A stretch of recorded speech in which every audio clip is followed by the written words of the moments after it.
How to tell if your disc brakes need to be replaced. Take your thumb and feel across here, and if there's some deep grooves, it needs to be replaced.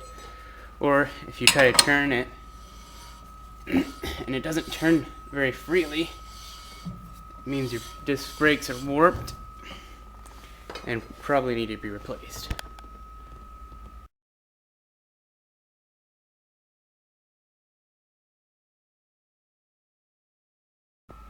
Or if you press down on the brake pedal real hard, or under hard braking you feel wobbling or shaking, then that also may mean that you need new disc brakes. First, take the wheel off.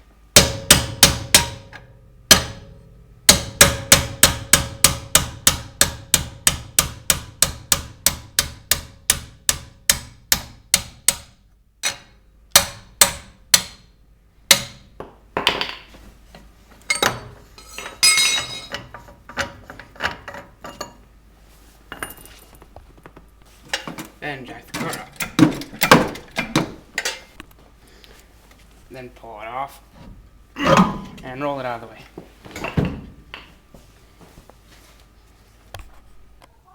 First, you'll have to remove the brake caliper from the car. In order to do that, you have to remove 2 bolts on the back side. They'll be on there pretty tight, so you might want to get some leverage. Once those 2 bolts are off, just work it off the disc. And don't let it hang from these rubber pieces here. But I'm going to be replacing my calipers, so I'm just going to take it off. If you don't want to replace your brake calipers, then you can just ignore this part. So just take your wrench and pry it loose. So then you can just turn the caliper until the tube comes out of the caliper. A little bit of fluid might come out of the tube there, but that'll be okay. Just clean that up later. So now you want to remove the wheel hub from the car. In my case, the hub nut is in here. And to get the cotter pin out to take off the hub bolt, I have to go through this tiny little hole and take the cotter pin out. And when you get the cotter pin out, you should probably just replace the cotter pin.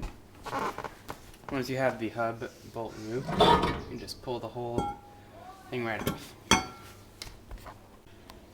Then to remove the disc from the hub, you will have to remove 4 bolts here, here, here, and here.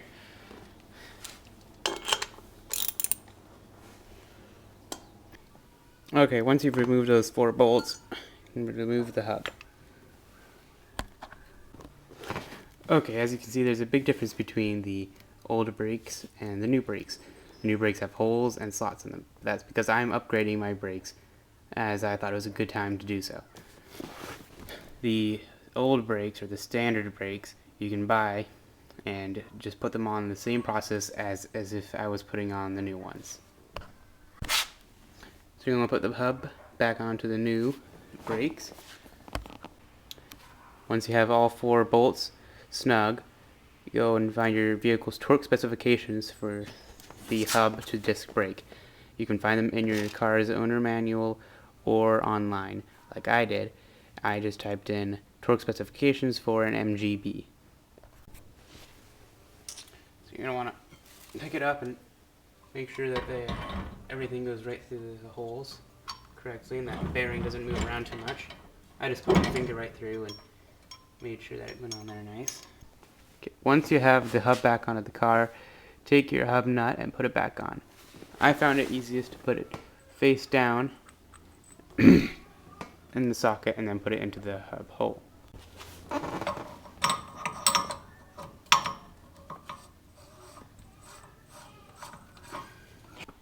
And then torque it down to your vehicle's torque specifications, which you can find in your user manual or online. You can type it in just like I did, MGB torque specifications. Then reinsert your cotter pin.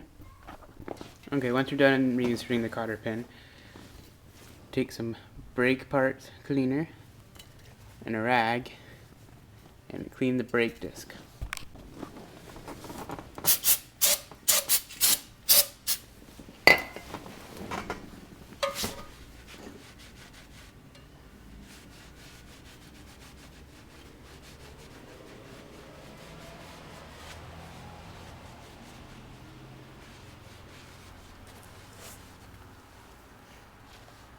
And don't forget to do the back side.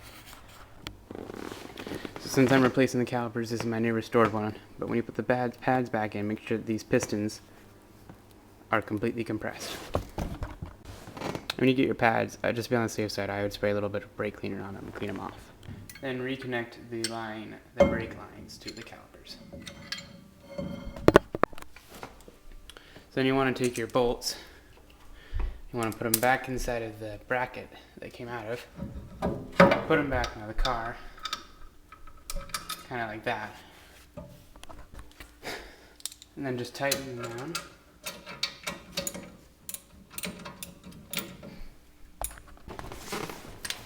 Then you're going to want to torque them down to your car's torque specifications for the brake calipers, which you can find in your manual, in your car's user manual, or you can find them online. I just typed in MGB torque specifications and found mine. Because I took my brake master cylinders out for paint, I cannot bleed my brakes until I put it back together. Once you have the brake calipers torqued down to the right specifications, you'll have to bleed your brakes. How you do that is you got to open up the bleed nipple on the back of the caliper, get in your car. So you have to get into your car, and you'll have to have someone at the other end of the brakes with the bleed nipple, and you'll have to press down on the pedal all the way down to the ground and let it come back up. Once no more air is coming out of the lines, then that means your brakes have been bled. If you are alone and have no one else to press down the pedal or collect the oil, you can go down to your auto parts store and buy a brake bleeding kit. They'll have detailed instructions on how to use it there. But here's my brake master cylinder. It's not in the car. I can't bleed the brakes, so I'll have to do that when I put it back in. I'll make a video about that when I get to it. From there, just put your wheel back on like you normally would.